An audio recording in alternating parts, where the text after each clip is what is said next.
There's a part of me where I was thinking about I you am going Job. into a strip club, and you are one from the time that I first met you to now. I mean, I think I know you pretty good, Mm-hmm.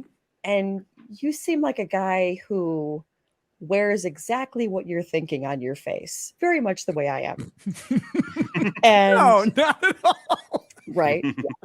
And I just was picturing you like with a stripper up there and just with your big Oh, eyes, and her probably being like, "Oh God, like he's fat shaming with my eyes," and just you just staring like, "Nope, n- corn dogs it's on a stick Have to you a ever done smudgy." that? Have you ever done that to a woman, just sort of like to her face? I don't see. oh, I actually oh suspect. God. I suspect that he's much nicer than he lets than the No, audience may no, no, think. no. That when if he's actually face to face, he would not shame someone like that and make them actually feel humiliation. Um, Well, I mean, let's not give me too much credit. Yes, I have. I don't typically do that. I don't typically, but I I have. don't think you do it on purpose. No, it's on purpose. Again, own who you are, or more importantly, who you have been. Now, typically, I do not. I just mostly don't interact with people who I find reprehensible in one way or another. But see, the thing is, like, I'm a recovering fattist. No, but I legitimately hated fat people. I 100% have roasted fat women, men in person. I don't really regret it, because like you do what you do, and it's like, well, I was an asshole. I still am, but I'm a different kind of asshole now. But now I pretty much reserve it to people who will pay me for it, because that's more fun. But no, I tend to not, like, I don't hate anybody anymore. I really don't, because here's the thing I've realized for me, and maybe this will help the chat, maybe it won't, maybe you'll make fun of me, and you should. I realized a long time ago, pretty much back in college, when I still did fat shame people in person. I realized, Oh, especially cheerleaders. bet you had a Holy lot of fuck. friends. Yeah, no, I did. That was the weird thing. Because they're like, oh, that's funny. And I'm like, you're not, you're fat.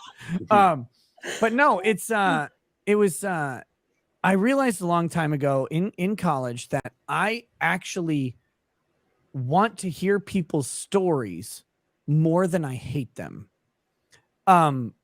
Which is it's kind of a strange thing, but when I say this, I don't know if people realize it. I love, because when I meet people in person, they start talking, they get kind of nervous, which always weirds me the fuck out, because I'm just me. So you don't have to be nervous. We'll just hang out.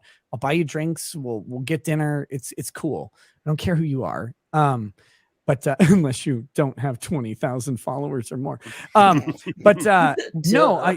I legitimately love stories that people have, because I realized while I was in college, I took a lot of writing courses, and specifically writing workshops, where people would write down poems or short stories or whatever. That you read them and then you critique them. And I realized that so many people have such a vastly different life experience than I do, in one way or another, that I want to hear about it, because it doesn't matter who it is. They don't have to be a millionaire. They don't have to be some like celebrity. They've got a life that you can't fucking imagine. Like, they've been abused in some horrible way. They work the shittiest jobs you've ever heard of. One guy in my Discord, Brawley, he's great. He was the guy who had to clean up crime scenes in Chicago.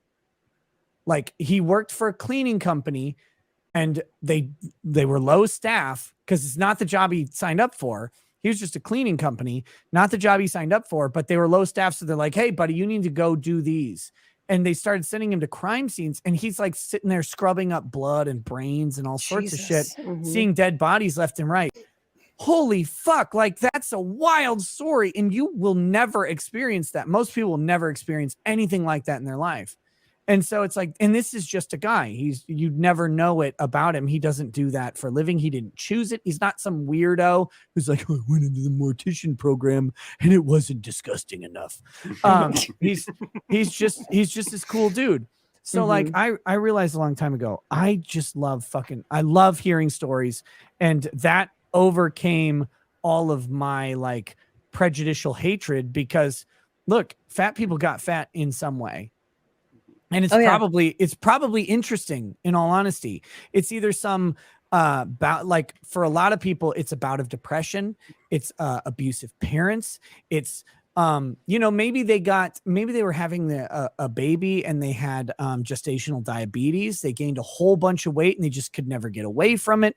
There's a whole bunch of stuff that could happen. And that's just fat people. I mean, we're not even talking about skinny people and their fucking issues. They're weirder than fat people. Oh, So, yeah. So I've been both. coming back to the topic that set you off. The question, as far as now, you have a hippo. I forgot because I'm drinking Ardbeg 5. That's nice. Ardbeg is really good. So when you had that hippo gyrating in front of you at a club there now. Oh yeah. so you're telling me that the first thought, it used to be, I'm going to fat shame this person, but now it's like, no, come here, sit on my knee, tell me your story. Not my knee, not my knee. That's my weak knee. But yeah, tell me your story. No, and two things. One, just because I don't hate fat people doesn't mean I want them to touch me in any way. Please stay the fuck away from my legs. I value them. The St. Santa's Funhouse. Yeah. Yeah.